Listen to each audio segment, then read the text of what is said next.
Assalamualaikum, selamat pagi semua anak-anak ibu. Apa kabar? Sehat-sehat ya? Kita mau mulai pembelajaran kita lanjutan yang hari kemarin. Sekarang kita mau mulai pembelajaran lagi di hari Jumat tanggal 25 September 2020. Nah, sebelum belajar dimulai, kita berdoa dulu menurut agama dan kepercayaan masing-masing. Doa dimulai. Doa selesai. Oke, kita lanjutkan pembelajaran. Buka bukunya, buku kewirausahaan halaman 78, yaitu mengenai aspek administrasi dalam pengelolaan usaha. Yaitu yang pertama, perizinan usaha.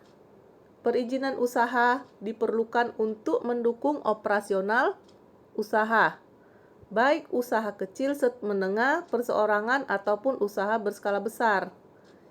Jika seseorang wirausaha sudah memiliki izin, tidak perlu khawatir mendapatkan yang namanya resiko administrasi yang berasal dari pemerintah dalam menjalankan suatu usahanya.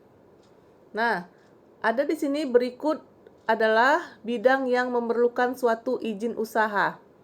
Yang pertama adalah bidang usaha perdagangan yang memerlukan SIUP ya, yang berasal dari Departemen Perdagangan. Apa itu SIUP? Surat izin usaha perdagangan. Yang kedua, usaha dalam bidang kepariwisataan yang memerlukan izin dari Departemen Kebudayaan dan Pariwisata. Jadi kalau yang tadi yang pertama usaha perdagangan yang memerlukan SIUP berasal dari Departemen Perdagangan. Kalau usahanya di bidang kepariwisataan, kita harus memerlukan izin dari Departemen Kebudayaan dan Pariwisata. Lalu perizinan usaha yang ketiga yaitu usaha jasa konstruksi yang memerlukan suatu izin dari Departemen Umum yang berbentuk SUJK. Perizinan usaha yang keempat, usaha yang bergerak dalam bidang instruksi memerlukan surat izin usaha perindustrian yang dikeluarkan oleh Departemen Industri. Jadi itulah jenis perizinan usaha. Ada 4. Tadi usaha, kalau dia usaha perdagangan berhubungan dengan Departemen Perdagangan. Kalau dia di bidang kepariwisataan itu memerlukan izin dari Departemen Kebudayaan dan Pariwisata.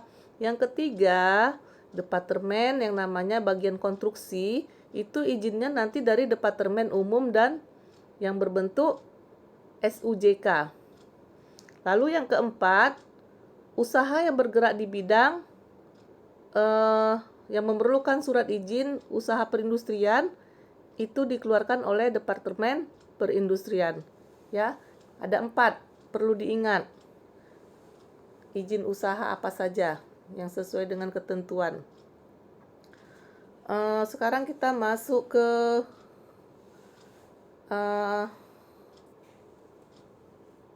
izin lain yang harus disiapkan. Izin lain yang harus disiapkan itu yang pertama kita harus ada yang namanya surat izin tempat usaha, surat izin usaha perdagangan atau SIUP. Lalu ada yang namanya nomor pokok wajib pajak atau NPWP. Lalu nomor registrasi perusahaan atau NRP. Lalu nomor rekening bank, NRB, adanya analisis dampak lingkungan atau AMDAL. Jadi yang namanya selain menyiapkan berbagai dokumen, perlu kita menyiapkan yang perizinan. Ya, inilah jadi surat izin tempat situ, SIUP, NPWP, NRP, NRB, dan AMDAL. Itu yang harus kita persiapkan dalam dokumen. Jadi dalam dokumen itu yang namanya surat izin tempat usaha atau situ itu kita perlu menyiapkan surat izin tempat usaha, diperlukan untuk menyelenggarakan usaha yang memadai dan suatu dengan ketentuan yang ketentuan dalam undang-undang gangguan. Maka diperlukan situ. Jadi situ itu dikeluarkan oleh pemerintah daerah setempat. Situ harus dimiliki oleh perusahaan, baik yang berbentuk perusahaan perseorangan, firma, CP, maupun perusahaan terbatas. Jadi kalau kita mau membuat perusahaan, mulai dari perseorangan, CP, firma, ya kan, persero, itu harus ada yang namanya surat izin tempat usaha atau situ. Lalu yang kedua, surat izin usaha perdagangan, SIUP. Namanya SIUP, SIUP, surat izin usaha perdagangan. Ini surat izin usaha perdagang itu diperlukan untuk melakukan bisnis dagang. Jadi, surat ini merupakan daftar untuk melaksanakan yang namanya kegiatan usaha untuk diperdagangkan yang diberikan kepada perusahaan keseluruhan investasinya di luar tanah dan bangunan yang bernilai sampai dengan 200 juta rupiah. 200 juta rupiah itu usahanya itu masih dibilang usaha kecil. Ya. Ingat, kalau dia menengah ke atas, investasinya itu bernilai di atas 200 juta. Nah, untuk melaksanakan kegiatan usaha perdagangan harus menggunakan yang namanya SIUP, surat izin usaha perdagangan. Ini ada contoh gambarnya bagaimana yang dikatakan surat izin usaha perdagangan. Lalu ada yang namanya nomor pokok wajib pajak NPWP. NPWP merupakan di mana itu adalah suatu sarana administrasi perpajakan yang dipergunakan sebagai tanda pengenal diri atau identitas wajib pajak. Jadi kita yang disebut yang sebagai wajib pajak itu ada wajib pajak pribadi ya kita sendiri, kita bisa punya NPWP. Kenapa? Karena kita sudah mempunyai penghasilan. Jadi usaha juga seperti itu, harus ada didaftarkan NPWP usaha kita. Jadi gunanya itu bahwasannya kita sebagai tanda pengenal usaha kita, identitas perusahaan kita, bahwasannya kita itu adalah sebagai pengenal diri, identitas wajib pajak ya. Jadi administrasinya itu kita sudah memang terdaftar di kantor pajak. Kenapa? Karena usaha kita membayar pajak. Kalau kita sudah mendaftar usaha kita untuk kita mendapatkan NPWP, itu NPWP untuk yang namanya administrasi usaha kita. Ya. Itulah dia NPWP, nomor pokok wajib pajak. Yang keempat ada yang nama nomor registrasi perusahaan atau NRP. Nomor registrasi perusahaan. Jadi NRP itu ya syarat-syarat untuk mengajukan NRP itu yang pertama fotokopi KTP, akte pendirian usaha, fotokopi surat usaha. Jadi bukan surat lahir akte kita aja yang ada. Kalau kita membuat usaha itu harus ada juga yang namanya akte pendirian usaha. Ya, kalau kalian membuka usaha, itu harus ada kita ciptakan, kita daftar dulu di Departemen Perdagangan, bahwasannya kita terdaftar sehingga kita mendapatkan nomor registrasi perusahaan. Itulah nanti kita dikasih nomor akte pendirian usaha kita, surat izin kita. Itu bagian dari registrasi perusahaan. Ngerti kan? Kalau dia NRB, nomor rekening bank itu, syarat-syaratnya itu untuk membuka rekening bank perusahaan itu Pertama, fotokopi KTP, tanda tangan pemimpin dan bendahara, tanda bukti setoran, terus lembar pembentukan setoran. Itulah bagian dari untuk membuka namanya rekening bank, nomor rekening bank. Ya, ngerti kan? Itu ada yang ke-5. Sekarang yang ke-6, yang terakhir, bahwasannya adanya analisis dampak lingkungan atau disebut AMDAL. Untuk mendapatkan AMDAL itu, syarat-syarat AMDAL itu yaitu pertama itu kita harus menyiapkan dokumen yang namanya fotokopi penanggung jawab perusahaan. Lalu fotokopi akte pendirian usaha perusahaannya, lalu fotokopi surat tempat izin usaha, fotokopi NPWP, fotokopi NRP, fotokopi dana lokasi yang menimbulkan dampak lingkungan. Nomor register perusahaan disebut juga dengan tanda perusahaan TDP.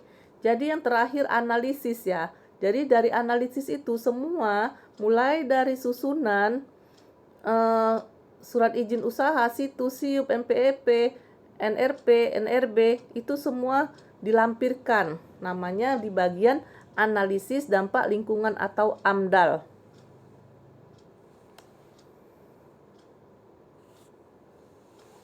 Nah, sekarang kita masuk ke surat menyurat.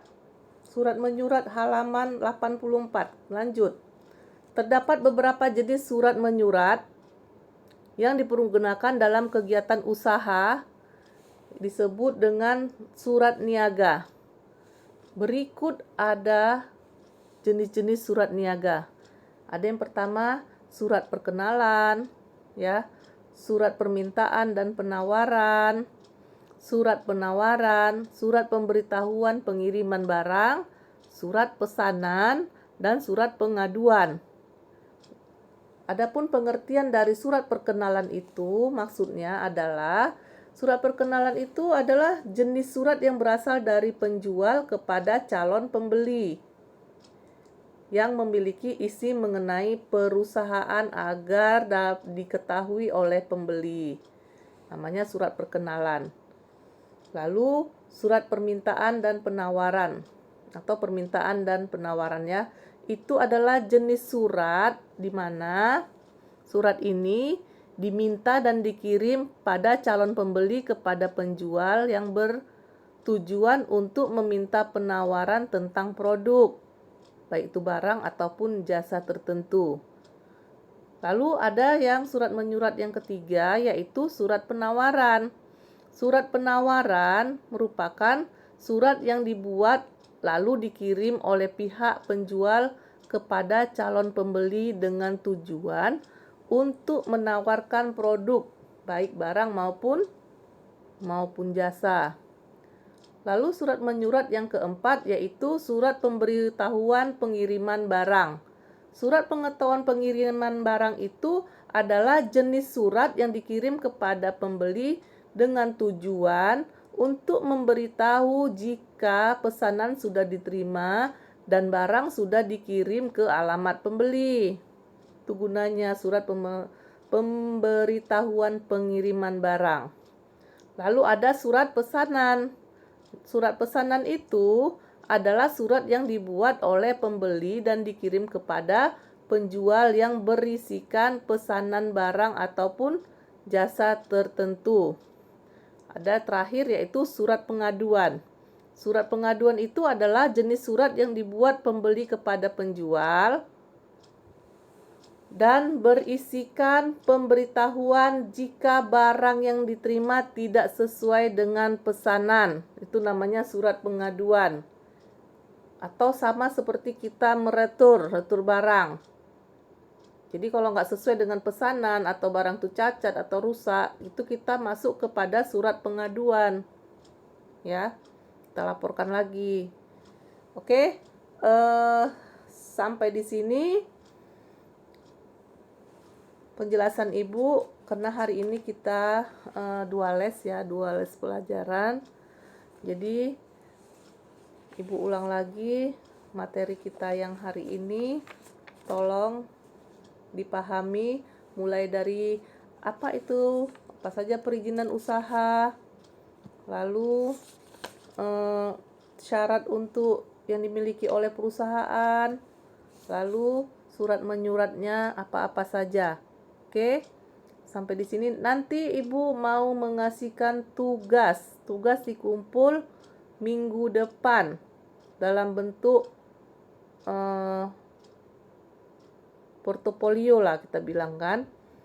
Itu nanti dikirim melalui classroomnya aja. Dan juga ada kuis ya seperti biasa setiap harinya. Kuis juga tetap, tetapi tugasnya dikumpul di minggu depannya ya.